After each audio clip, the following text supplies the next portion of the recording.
Hello and welcome to another post-game show, this time covering the state of play that happened on August 6th of the year that is 2020. Had a lineup of games announced by PlayStation. Some we pretty much all I think we've already heard about for the most part. Some were kind of just new release dates, new trailers, new information on. I got several games that were gameplay overviews. But one thing just important to know that I don't know if that's kind of like the mixed reaction with the state of play is that Sony kind of prefaced up front that like there's going to be no big announcements. There's going to be like some updates on some games that were at the PS5 showcase. So I wasn't really expecting a lot, and this is about probably what I was expecting in terms of my overall reactions in the end. But starting off, we did get a pretty much, man, it felt like 8-minute, 9-minute gameplay overview of Crash Bandicoot 4, It's About Time. So with that overview, we got introduced to some new levels, characters, specifically being able to play as Coco, I think, for the entire game, and that Dingo and Dr. Cortex are also going to be playable characters, which I don't think was a thing in prior games. I know they showed some wall running. There was like a rail grinding, like Ratchet and Clank. There was a rope swing. They talked about different outfits that you can get. I feel like they said maybe at one point there was no microtransactions or no MTX or whatever they said. It was kind of funny. And the last thing big thing they showed off was the inverted mode. Had some different like gameplay. I don't want to say styles, but like different filters maybe per se. Like there was one where it was a black and white world where Crash would spin and then there would be like paint that would splatter everywhere. I thought that was some new pretty cool additions. But again, this game being developed by Toys for Bob, which was kind of surprising that knowing that Vicarious Visions was the team that did the Crash Insane Trilogy. So, but it looks like this game's in pretty well hands with Toys for Bob. It's coming out October 2nd. I have not played the Crash Bandicoot series. I want to say like one of the games or like all three of them or something like that were free on PlayStation Plus on PS3 back in probably like 2011 or something like that as a PS1 classic. That was probably the last and only time I've played Crash Bandicoot. I guess if you count the Uncharted 4 level. But the Insane Trilogy is still, and Crash Team Racing, they are on my list that I want to play at some point. But again, there's just the one thing Curtis and I always talk about, there's so many games, so many things to get to, so many things that I want to play. I don't think if I know I'll get to it anytime soon. I mean, if it comes out like free on PlayStation Plus or something, that's going to be a great excuse to jump into those games. But at this point, we'll just have to wait and see if I end up getting any time to play these games. But pretty excited for Crash 4. Hope it reviews well. Hopefully it doesn't get overshadowed. It's coming out in less than 2 months, so coming soon. Next up is Hitman 3.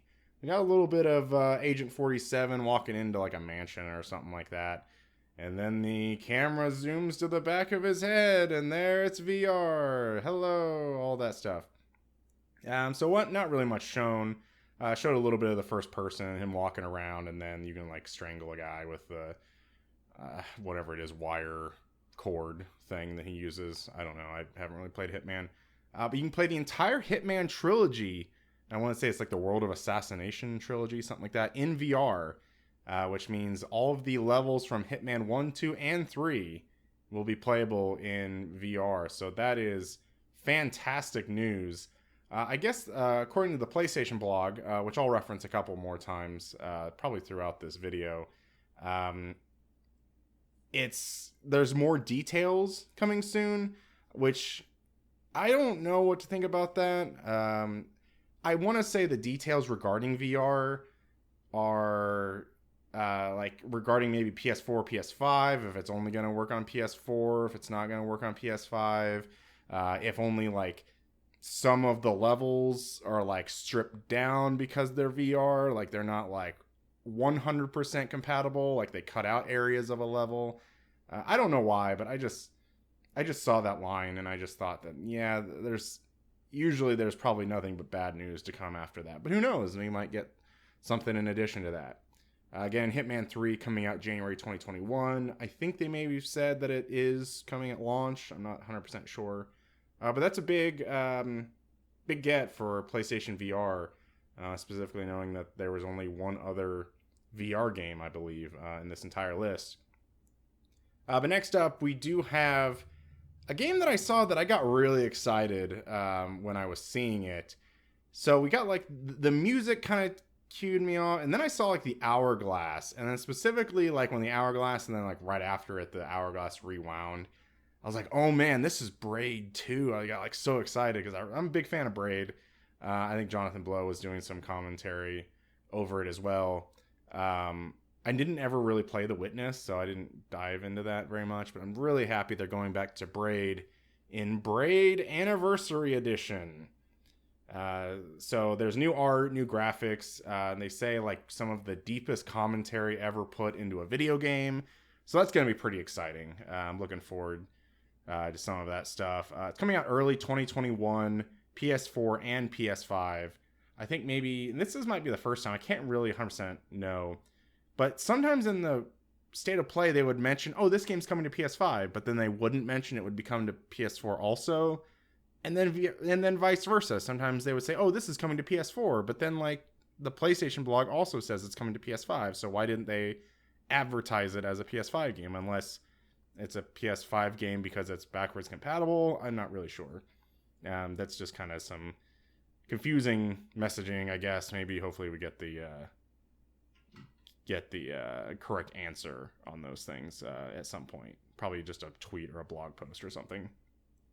But Braid Anniversary Edition, pretty excited for that. I'll definitely play that game again. I think it was like Xbox Live Arcade 2008, maybe 2009 or 10.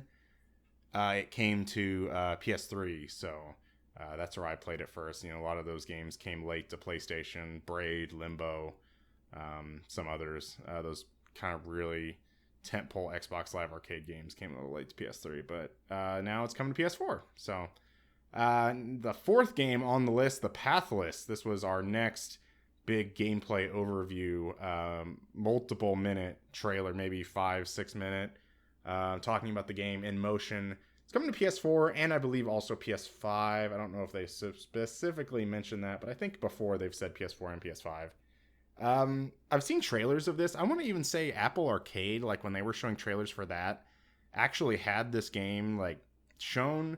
And other than just little quick snippets, I hadn't seen much. But this is what I really enjoyed about this state of play, even though it felt like it could go on a little too long, was that just how much they dedicated to, like, okay, here are actual gameplay, or we're going to talk over it. Yeah, it can be a little mundane, but here it is.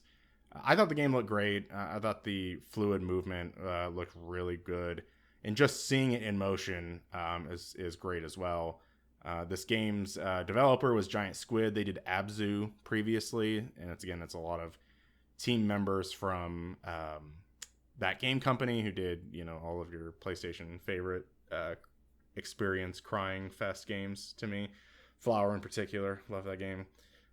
They also finished off with a boss fight in the end, coming out holiday 2020. I don't need to go through specific, aspects of what the game was doing. They just, it's a lot of shooting, a lot of movement. You're shooting these targets to continue your fluid momentum forward. So it looked like it could be a little cumbersome, I thought, but I think, specifically at a developer like that, they know how to make things that aren't going to be cumbersome just to move the character around. So pretty excited. Again, PlayStation blog has more in-depth details to that. Holiday 2020. So The Pathless. That's it for the fourth game. Next up, I think we got this announced at a State of Play, or I want to say it was maybe like Sony's E3 show in 2018. I can't even, or pre-E3 show. I can't remember when this was announced. It was on a PlayStation stage, I think. But Spelunky II coming to PlayStation 4 September 15th. We got just a short overview of the game, just kind of the creator talking about maybe just some of the challenge and just how happy he is that the game's out and how they try to design it. It looks pretty punishing. I didn't really play the first one. I know that a lot of people love that game.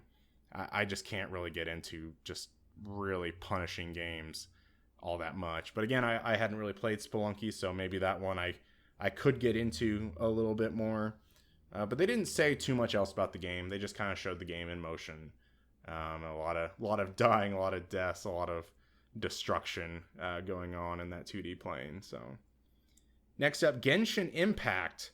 We got a trailer. This was kind of one of the forgotten games. I felt like I was like, what is this again? It's got a trailer. It's a nice art style, maybe a little cell shaded. Looks.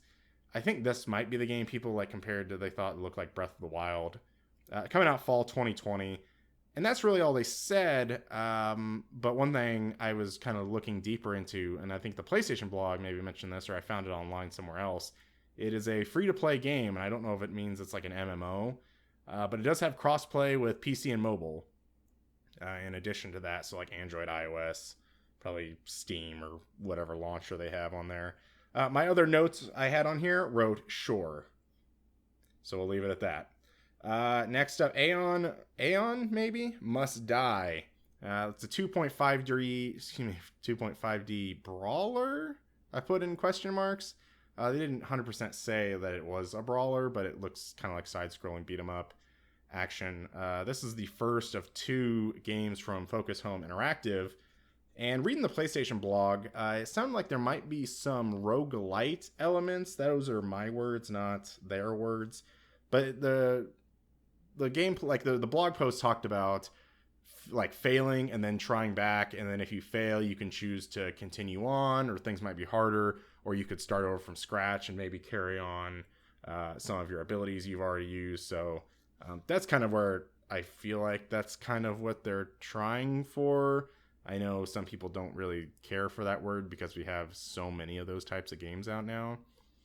Other than that, there's a lot of trouble surrounding this game. Stuff about the developer, who I didn't write down the name of, not paying employees, something like that.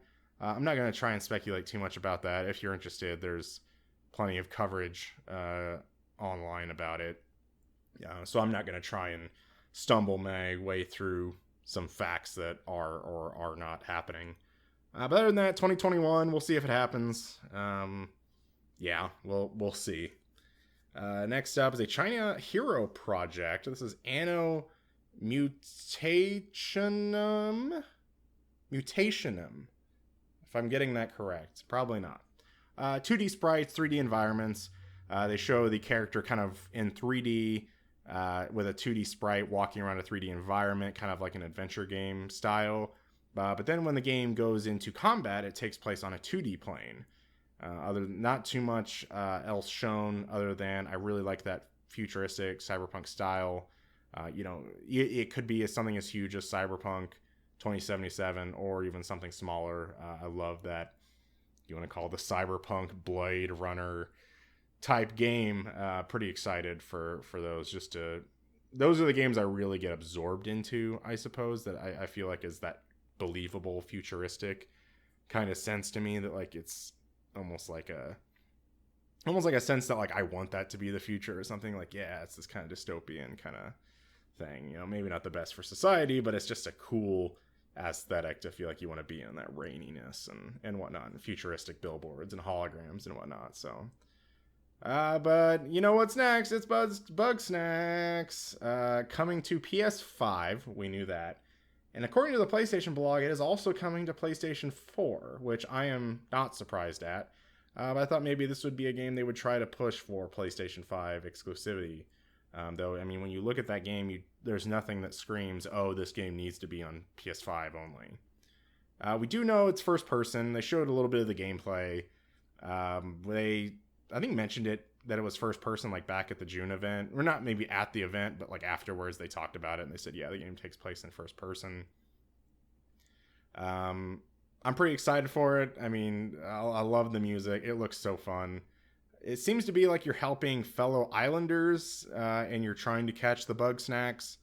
They show a little bit of the story premise, I guess, where you're trying to you're a journalist or something like that, and one guy's like, oh, if you follow this bug snack story, you're out of here or something, but he tries to continue to do it. But it just seems like a lot of puzzles that you're trying to solve, and then when you solve puzzles, you help out fellow islanders and you catch different bug snacks and whatnot. Looks like a fun, jolly time. Interested in the length of the game, maybe. And really, my speculation with that is just how short Octodad was. I mean, you could probably beat Octodad in an hour, maybe like hour 20, even your first time through. It doesn't take all that long to get through, which I might be okay with. I'm a big fan of Octodad, so we will find out holiday 2020 when it releases on the 4th and 5th PlayStation generation of consoles. Getting towards the latter half of the show, we got our final and second PlayStation VR game. We did know that Vader Immortal, a Star Wars story saga, I don't know what the subtitle is, but just Vader Immortal, we knew it was coming to PlayStation at some point. They announced that earlier this year. This was a game I didn't think would ever migrate from Oculus to PlayStation. Even so much that I think on Oculus they released it in episodes, I want to say, maybe 2 or 3 parts, which isn't saying much because I think maybe I watched a full movie playthrough of the game, which ended up only being like an hour and a half or something, which isn't crazy. But I did not think this game was ever gonna migrate from Oculus, but here it is. It's coming to PlayStation VR, and we know now that it will be August 25th, so later this month it will be on PlayStation VR.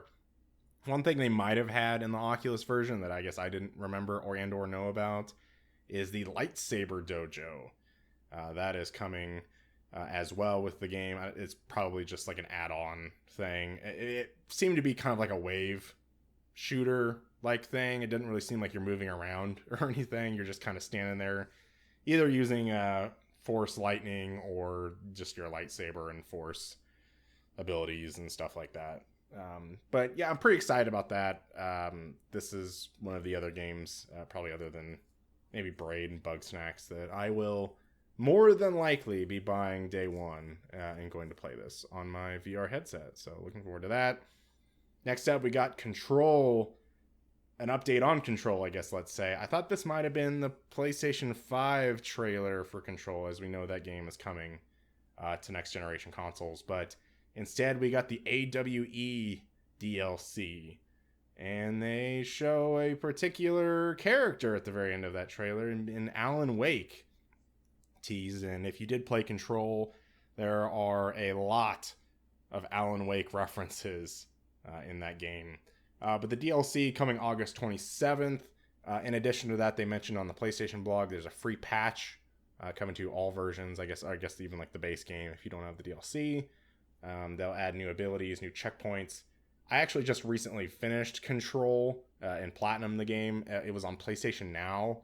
And I think at this point, I think it was like beginning of August, it got delisted from PlayStation Now. So kind of disappointing. I would have loved to have played it after and seen what these new abilities are, but doesn't really seem like that's going to be the case. I did play Control on my launch PlayStation 4 that I bought in 2013, and man, oh man, that was a rough experience. So I'm looking forward to see how the PlayStation 5 version runs. So that's Control. AWE, I think, stands for Altered World Events. I think. Trying to remember my knowledge from that game. Next up, I was seeing this game, and I was like, what is this? And I had no idea. I've heard about this game, but I had no idea what this was. And I thought it looked kind of dumb. I'm just going to be honest. But what it ended up being was auto chess. And I was like, oh, that's what that game is. So there's several of these out. There's this auto chess, and then there's... I don't remember what it's called, but it's a League of Legends style auto chess game. I'm not really sure. I still don't 100% know all of the ins and outs of chess. The only thing I really know is that you're basically preparing your move, like in chess, like you'd move like each piece, but instead like you're choosing all of the moves perhaps and then letting them play out, I'm assuming.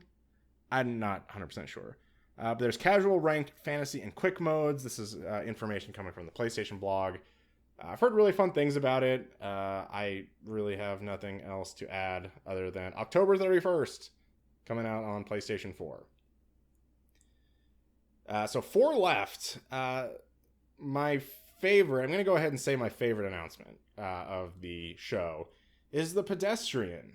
I say this is the game of show for the state of play.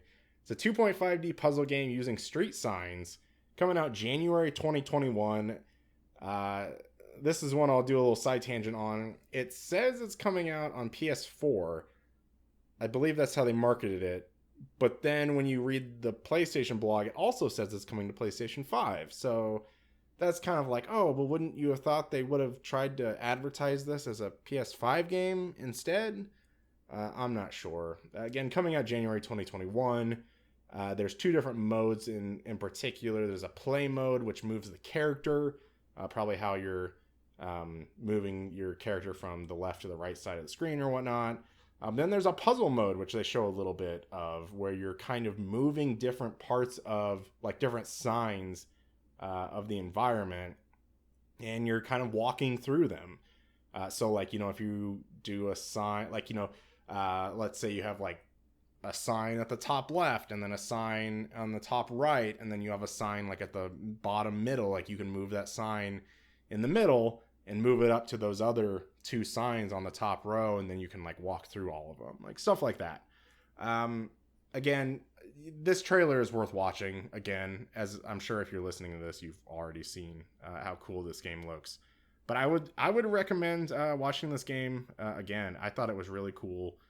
Just had a lot of neat kind of things you haven't really seen before. And for some reason, like, when it had those signs, it made me think of the Nintendo game they released a while back called Good Job, where you're, like, walking through as, like, a stick figure and, like, office sign kind of figure thing. So I thought that was pretty cool.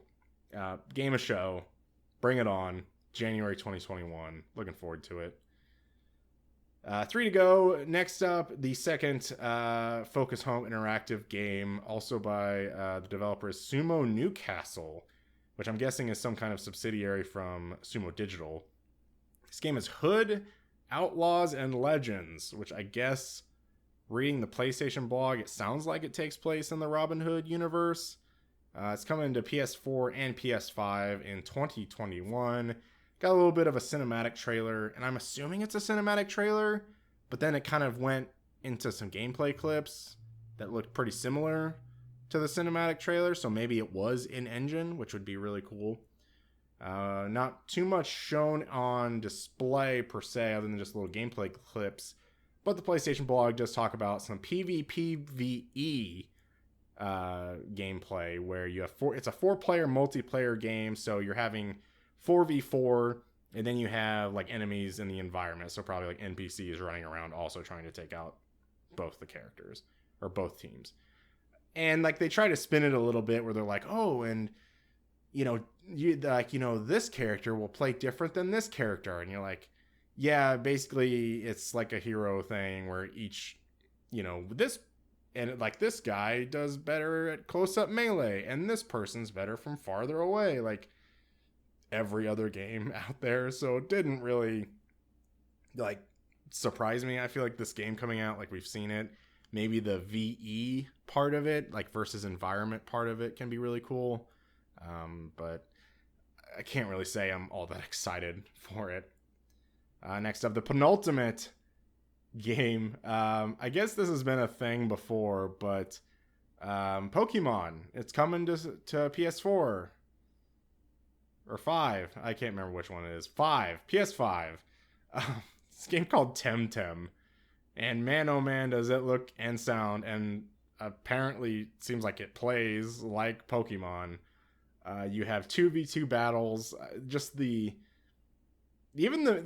music, if there were any sound effects, the monster characters, whatever. The battles where they're standing apart from each other. It looks so much like Pokemon. Sure, I wrote that down. There's not really all that much on the PlayStation blog in addition to that.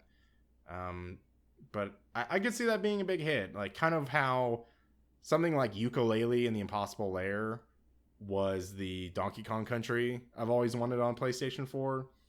Maybe Temtem can be the Pokemon PlayStation fans have always wanted. So Last up, our third major gameplay overview that they talked about. They ended on some Godfall gameplay. We do know this game's coming out holiday 2020. Just a lot of like, here's what like weapons you can hold, and here's how much damage they do compared to this other gun, and if you equip the shield does this kind of damage, and it's not just a blocking animation kind of thing. Like they like what, you know, that's that kind of game that you would expect out of that. You have different stats, you have different equipment that then gives you better stats. I'm much more interested in playing this game now. Even after the first like CG trailer at the Game Awards, and then we did see it at the June event, which I think Godfall had probably the worst showing at the June event. Maybe I talked about that when I did the post game, but I am much more interested in playing it. I guess I should say it just had such a better showing than last time. Again, this is another game they advertise the no microtransactions in the game. It sounds like everything they're going to release is going to be there, so I don't know how much I was going to use the term post game, but like after game, you know, after release, post release content they're gonna put out for this. It doesn't really sound like there's going to be any DLC, but we'll have to see how big the game does. I don't know if this is coming to Steam. I can't remember, but I do know it's at least on the Epic Game Store, I think. So PS5, at least Epic Game Store for PC. Probably, I would expect maybe middle of next year, late next year for Xbox. I would assume that would come to the Series X at some point. But other than that, that's it. It was about a 43-minute presentation, probably all in all. I think there were some good things shown. And what I think this did was a way to show some games while getting some of these smaller announcements out of the way. So whatever new rumored, I guess, August event or something like that coming from Sony first party, they got rid, that sounds bad. But they got out of the way, let's say, some smaller games. Like, I wouldn't think that Hood, Outlaws, and Legends and some of these other games, maybe like Auto Chess, the Pedestrian, Temtem, Genshin Impact, I was going to say that Anno Mutationem, let's say that again, Spelunky II, just looking through some of them, I don't see these being the games where they're like, okay, well, we want to highlight these games in our huge press conference that we're going to have for August.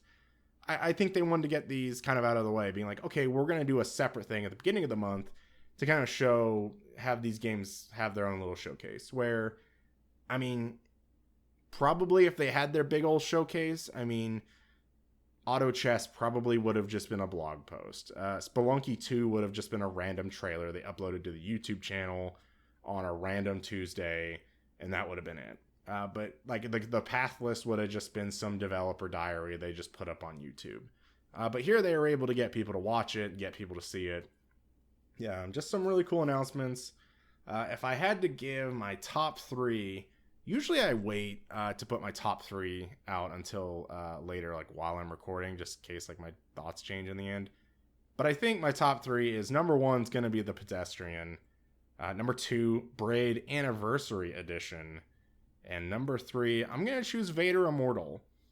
If I had to just choose some honorable mentions, if I had to choose two honorable mentions, I would probably say I'd go with Bug Snacks. Just seeing some actual gameplay of that looks fun. I'm ready for that. And then I would almost throw Godfall on there as like an honorable mention as well. So maybe like number 5. I just think that game had a much better showing. It seems much more interesting to me now than it did prior. So I'll go with that. But other than that, that has been the state of play for August 6th, 2020. Hopefully we get the announcement of, I'm like actually recording this like 6 days later because it's kind of been crazy recently. But hopefully we get the announcement of a big August event or a new August games blowout from Sony. Apparently, Microsoft is also supposed to have some news as well. Maybe seems like recently the Series S may be a reality. In addition, we do have the announcement just yesterday, as of recording, the Halo Infinite is delayed. So a lot of big, sometimes not great all the time, or maybe good, depending on how you look at it. Next gen news, maybe, and of course that wild card being Nintendo. We'll never know what they're up to. Maybe another Direct Mini. We had that partner showcase that was kind of a bummer. We had some Treehouse Live segments that had Bakugan. That has been the state of play. This has been the post-game show. Well, I'll be back. Maybe we'll be back. Maybe Curse will be back. We'll talk about some more video games. Pretty exciting. Bye.